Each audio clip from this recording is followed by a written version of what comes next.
الف اللہ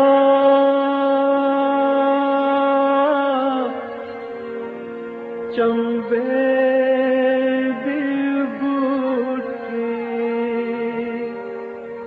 میرے من وچ مرشد لائی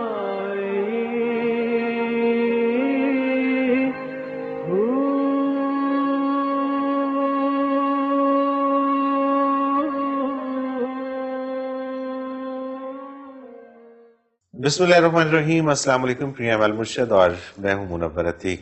ناظرین محترم، آپ کے سوالات اور رہنمائی کے لیے ہمارے ساتھ موجود ہمارے بہت ہی محترم جناب حضرت امیر محمد اکرم اوان صاحب۔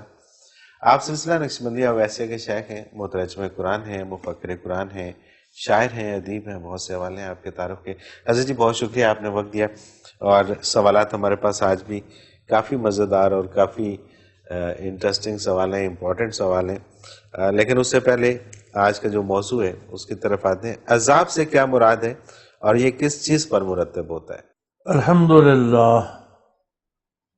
الحمدللہ رب العالمین والصلاة والسلام علی حبیبہ محمد وآلہ وصحبہ اجمعین۔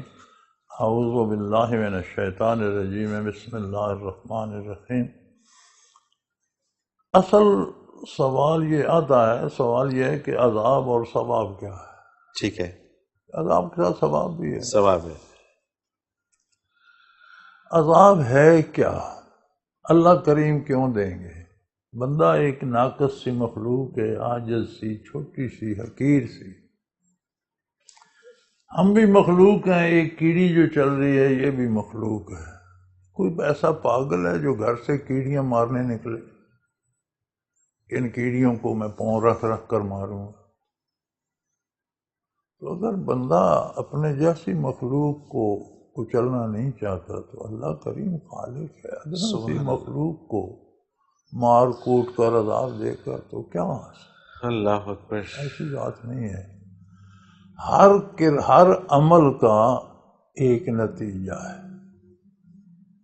جو کچھ ہم سوچتے ہیں ایک نتیجہ اس کا ہے، جو ہم بولتے ہیں ایک نتیجہ اس کا ہے، جو ہم کرتے ہیں ایک نتیجہ اس کا ہے۔ اب جیسے جو گندم بوتا ہے، کھیتی تیار کرتا ہے، پانی لگاتا ہے زیادہ ہوتی ہے، نہیں لگاتا تھوڑی ہوتی ہے، لیکن ہوتی گندم ہی ہے۔ جو جو بوتا ہے جو ہوتی ہے۔ جو آم کا درخت لگاتا ہے آم کا پھل آتا ہے، جو تھور لگا دیتا ہے وہاں تھور ہی ہوتا ہے، وہ تکلیف دہ ہو یا کڑوا ہو کیا بھی ہو، لیکن جو بویا وہ ہے۔ ہر عمل کا یہ دنیا میں تو آپ دیکھ رہے ہیں ایک ریزلٹ ہے۔ کردار بھی اسی طرح کے ہم بیج بول رہے ہیں، اس کا ریزلٹ آخرت میں۔ ہم ایک چھوٹا سا گناہ کرتے ہیں، وہ جب متشکل ہوتا ہے چھوٹی سی چنگاری بن جاتی ہے۔ ہم ایک بڑا گناہ کرتے ہیں، وہ جب متشکل ہوتا ہے تو بڑا سا شعلہ بن جاتا ہے۔ ہم ایک حرام کا لباس پہنتے ہیں، وہ آگ کی صورت اختیار کر لیتے ہیں۔ ہم حرام کے پیسے سے کوٹھی بناتے ہیں، وہ بڑے بڑے انگاروں کی شکل، آخرت میں وہ کوٹھی جو یہاں ہم نے اینٹ گارے سے بنائی تھی وہاں انگاروں کی ہوگی۔ تو جب ہم وہاں پہنچیں گے تو وہاں وہ جو حقیقت ہے وہ فیس کرنی ہوگی۔ صحیح۔ اللہ کا عذاب یہ ہے کہ آپ نے جو اپنے لیے بنایا، جو بویا اس میں رہو، جو کپڑے بنائے وہ پہنو، جو غذا بنائی وہ کھاؤ، جو فضا بنائی وہ بھگتو، جو مکان بنایا اس میں رہو۔ تو اگر لوگوں نے اپنے لیے مکان بھی آگ کے بنائے، کسی عمل کا نتیجہ وہ بچھو بن گیا، کسی عمل کا نتیجہ اژدہا بن گیا، کسی عمل کا نتیجہ کوئی اور درندہ بن گیا، تو اب وہ سارے وہاں متشکل ہوں گے۔ اب اس میں چیخنے کی کیا بات کہ اللہ نے مجھ پر درندے چھوڑ دیے؟ تو نے اپنے لیے خود انتظام کیا، تو انجوائے کر۔ ایک نے ایک عمل کیا، اس سے پھول کھلا، حلال کا لباس پہنا، خوبصورت بھی تھا، دنیا میں بھی انجوائے کیا، آخرت میں اس سے ریشمی مخملی لباس بن گیا۔ حلال کی کمائی سے مکان بنایا، دنیا میں آرام پایا، آخرت میں محل بن گیا جنت میں۔ نیک کمائی سے خیرات کی، خرچ کیا، دنیا میں زکوٰۃ دی، حج کیا، صرف کیا، وہاں اس طرح کے اجر اثرات ثمرات بنتے رہے، پھلدار درخت بن گئے، نہریں بن گئیں، باغ بن گئے، تو بھئی وہ خود تعمیر کرتا رہا ہے، وہاں جائے گا تو موج کرے گا۔ اللہ ہر عمل پر نتیجہ مرتب کرتے ہیں، عمل بندہ خود کرتا ہے، اس نے بندے کو اختیار بھی دیا، راستہ بھی سمجھایا۔ صحیح۔ وَهَدَيْنَاهُ السَّبِيلَ إِمَّا شَاكِرًا وَإِمَّا كَفُورًا، دونوں راستے واضح کر دیے۔ اب چاہے تو شکر کی راہ اختیار کرے، چاہے تو ناشکری کی۔ بالکل صحیح۔ اب اگر برائی، ہم جو شب و روز فضول گفتگو کرتے ہیں تو اس سے کیا نور پیدا ہوگا؟ آگ بھڑکے گی۔ جو با معنی، با ادب، با شعور بہتری کی بات کرتے ہیں، اس سے یقیناً باد نسیم چلے گی، باد سحر چلے گی۔ اب جس نے اپنے لیے باد سحر چلائی وہاں انجوائے کرے گا، بالکل جس نے اپنے لیے دھواں چھوڑا آگ کے مزے لے گا۔ وہاں مزے لے گا۔ تو عذاب و ثواب یہ ہے کہ جو کچھ ہم کرتے ہیں اس کا نتیجہ ہو۔ صحیح۔ ایمان لاتا ہے اس کا نتیجہ ثواب ہے، اللہ کی رضامندی ہے، انعام ہے۔ کفر کرتا ہے اس کا نتیجہ آگ ہے۔ اب بندے کے سامنے آگ بھی ہے اور باغات بھی ہیں، وہ کدھر جاتا ہے یہ تو اس کی مرضی۔ صحیح۔ اچھا، ایک پروگرام میں آپ نے فرمایا تھا کہ ثواب کا مطلب ہے بدلہ، اور یہ اگر اچھے کام کر رہے ہیں تو اچھا بدلہ ہے، اگر برے کام کر رہے ہیں تو برا بدلہ ہے، اس برے بدلے کو بھی ثواب ہی کہا جا سکتا ہے۔ تو یہاں پہ عذاب کیوں کہا گیا اس کو؟ کیونکہ وہ تکلیف دہ ہے نا، برا بدلہ ٹھیک ہے تو بدلہ ہی کردار کا، لیکن وہ ایذا دہ ہے نا تو اسے عذاب کہہ دیتے، یہ آرام دہ ہے تو اسے ثواب کہہ دیتے ہے، تو یہ بھی بدلہ یہ، لیکن یہ کردار بہتر ہے، اچھا ہے، اس کا بدلہ آرام دہ ہے تو ثواب کہلاتا ہے، اس کا بدلہ تکلیف دہ ہے۔ ورنہ قرآن نے کہا ہے نا، ہر صبح الکفار ما کانوا یفعلون، کافروں کو اور کیا بدلہ ملے گا، جو کرتے ہیں وہی ملے گا۔ بالکل ٹھیک ہے۔ ان اس عذاب کو بھی وہاں ثواب کہا گیا ہے کہ ان کو اور کیا ثواب ملے گا، جو وہ کرتے ہیں وہ ملے گا، تو ثواب تو بدلہ یہ ہے۔ ہم نے جدا جو کیے ہیں عذاب اور ثواب، یہ اپنے سمجھنے کے اپنے سمجھنے کے لیے، ان کیفیات کو واضح کرنے کے لیے کہ عذاب تکلیف دہ ہوتا ہے اور ثواب آرام دہ ہوتا ہے، ٹھیک ہے۔ ورنہ ہے تو بدلہ ہی۔ اور کسی کو عذاب ہوگا تو وہی ہوگا جو اس نے اپنے لیے خود بنایا، اللہ کریم اپنی طرف سے کچھ نہیں دے۔ بالکل صحیح۔ اور کسی کو ثواب ہوگا تو جو اس نے بنایا اس پر اللہ کریم اپنی طرف سے بھی دیں گے، یہ اللہ کا فیصلہ ہے کہ عذاب جو ہوگا اس میں اضافہ نہیں کروں گا، جو تم نے بنایا وہ تمہیں بھگتنا پڑے گا۔ جو ثواب کے لیے محنت کرے گا میں اس پر میں بھی عطا کروں گا، جو اس نے بنایا اس پر بے شمار میں اور دے دوں گا۔ صحیح۔ یہ اس کی رحمت کا مظہر ہے، یعنی ثواب جو آپ نے کمایا وہ بھی ہوگا اور اس سے کئی گنا زیادہ وہ اپنی طرف سے بھی عطا کر دے گا۔ بالکل ٹھیک۔ عذاب صرف وہی ہوگا جو کسی نے دنیا میں اپنے لیے کمایا، صحیح۔ لیکن دنیا میں 60 سال 70 سال 80 سال رہا، وہاں ہمیشہ رہنا ہے، وہاں تو ہمیشہ بھگتنا پڑے گا۔ کیا 60 سال تھا، بھگتنا جب تک رہے گا پڑے گا۔ اسی لیے انبیاء مبعوث فرمائے، کتابیں نازل فرمائیں، رہنمائی فرمائی کہ ہوش کرو، کیا کر رہے ہو، بڑا خطرہ ہے، غلط کر رہے ہو، ساری عبدالآباد بھگتنا پڑ جائے گا، کیوں مصیبت سر لے رہے ہو، اس طرف آ جاؤ، امن ہے، راحت ہے۔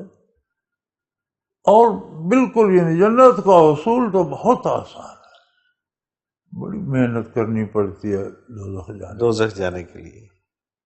یہ ویسے واحد ہمارے پروگرام میں یہ بات ہوتی ہے کہ دوزخ جانا مشکل کام ہے۔ دیکھیں جی، نبی کریم صلی اللہ علیہ وسلم نے خیبر کا محاصرہ کر رکھا ہے، ایک حبشی غلام ہے یہودیوں کا، اور بیچارہ بڑا سادہ تھا، بعض لوگ بے وقوفی کی حد تک سادے ہوتے ہیں، تو وہ صبح ایک ریوڑ لے کر ان کا باہر نکلا، بکریوں کا گلا لے کر، تو باہر اس نے دیکھا کہ معاشرہ فوج نے کیوں، کہتا ہے یہ کیا ہے، پہلے تو ایسا نہیں ہوتا تھا، انہوں نے کہا یہ اللہ کے نبی مبعوث ہوئے ہیں اور انہوں نے انہیں اسلام کی دعوت دی، انہوں نے نہیں مانا بلکہ اسلام کے خلاف شرارتیں کی، تو انہوں نے ان کا معاشرہ کر لیا، یا یہ اسلام مان لیں گے یا مر جائیں گے۔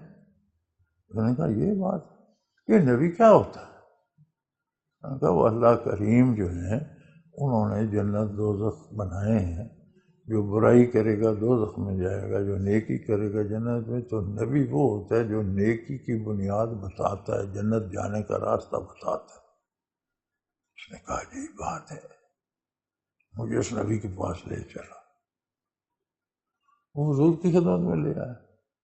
اس نے کہا آپ اللہ کے نبی ہیں جی؟ اس نے کہا اگر میں آپ کی بات مان لوں میں جنت چلا جاؤں گا؟ فرمایا بے شک۔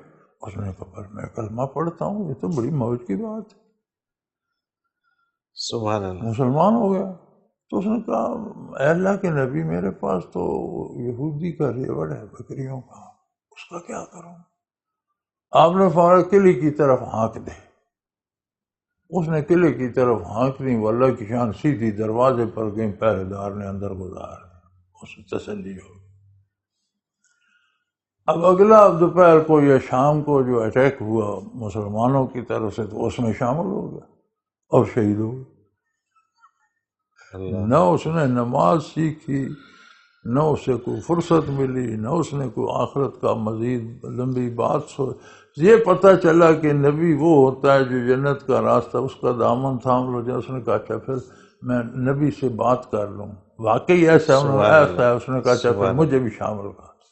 شہید ہو گیا۔ نبی کریم صلی اللہ علیہ وسلم کو اطلاع ہوئی، اس کی میت آئی ہوئی رکھی تھی، تو آپ تشریف لائے میت کو دیکھنے کے لیے۔ تو جب سامنے میت پڑی تھی، اس طرح سے حضور کسی خیمے کی اوٹ سے نکلے تو واپس ہو۔ کہ یا رسول اللہ آپ نے اتنا تکلف فرمایا، خیمہ عالی سے نکل کر وہاں تک تشریف لے گئے، تو پھر آپ نے میت دیکھی تو نہیں؟ میں فرمایا یار میں جب سامنے ہوا تو اس کی حور پیاس بیٹھی تھی تو میں حیا کر گیا۔ اللہ اکبر۔ یہ یقین کی کیفیت بھی تو یہ ہونا، اتنی سی بات ہے بھائی، اللہ اکبر، اور اتنی ہی سی بات عذاب کے لیے بھی ہے۔ بالکل ٹھیک، اتنا سا دل ادھر پھر گیا تو عذاب ہو گیا۔ اپنے کیے پر جو آگے نتائج پیدا ہوں گے ان میں بسر کرنا، آپ جو کماتے ہیں اسی میں نہیں رہتے، بالکل صحیح بات، جو گھر بناتے ہیں اسی میں نہیں رہتے، جو روپیہ کماتے ہیں جوتا کپڑا لباس بچوں کی خوراک بزرگوں کی خدمت سارا کوئی نہیں ہوتا۔ بالکل صحیح بات، جو لوگ آگے بھیج رہے ہیں اپنا جو بھیج رہے ہیں اس میں گزارا کریں گے، جو کما رہے ہیں اگلی جو کمائی ہے اس میں شکایت کی کیا ہوا؟ بالکل صحیح۔ عزیز جی ایک بریک پہ جانا ہے، بڑا خوبصورت موضوع تھا اور بڑا اس میں مزہ بھی آ رہا تھا، لیکن بریک کا وقت ہو گیا۔ ناظرین محترم، اگر آپ بھی اس پروگرام میں اپنے سوال کے ذریعے شامل ہونا چاہیں تو اسکرین پہ ہمارا نمبر موجود ہے، آپ نوٹ فرما لیجیے 0333455021۔ اسی طرح سے آپ ہمیں ای میل بھی کر سکتے ہیں۔ المرشد.tv کی ویب سائٹ پہ کوشچن کے آپشن میں جا کر سرچ کوشچنز کے ذریعے اپنے سوال کو ایک بار سرچ کر کے دیکھ لیں۔ اگر آپ کا موضوع پہلے ہی پروگرام کا حصہ بن چکا ہے تو آپ متعلقہ پروگرام میں اپنے سوال کا تفصیلی جواب سن سکتے ہیں۔ بصورت دیگر آپ اپنا سوال ہمیں سینڈ کر دیجئے، ہم اسے پروگرام کا حصہ بنائیں گے۔ ناظرین محترم، آپ کے تمام بھیجے گئے سوالات اس ویب سائٹ میں محفوظ ہو جاتے ہیں، آپ انہیں نام، شہر یا موضوع کے اعتبار سے کبھی بھی سرچ کر سکتے ہیں۔ اس کے علاوہ آپ اس ویب سائٹ میں قرآن کے آپشن میں جا کر حضرت جی کے اردو اور انگلش میں تراجم اور حضرت جی کی پنجابی اور اردو میں بیانیہ تفاسیر سے بھی فیض یاب ہو سکتے ہیں۔ ناظرین محترم، اس وقت ہمیں ایک بریک پہ جانا ہے، لیکن اس سے پہلے گزارش یہ ہے کہ آپ اگر حج کے حوالے سے یا عید قربہ کے حوالے سے کوئی سوال پوچھنا چاہیں تو اگلے 1-2 ہفتوں میں آپ اپنے سوال ہمیں بھیج دیجئے تاکہ وہ آپ کے سوال عید سے اور حج سے پہلے پروگرام میں شامل ہو جائیں، تاکہ آپ کو ان کے جوابات مل سکیں۔ مختصر کمرشل بریک، حاضر ہوتے ہیں ہمارے ساتھ رہیے۔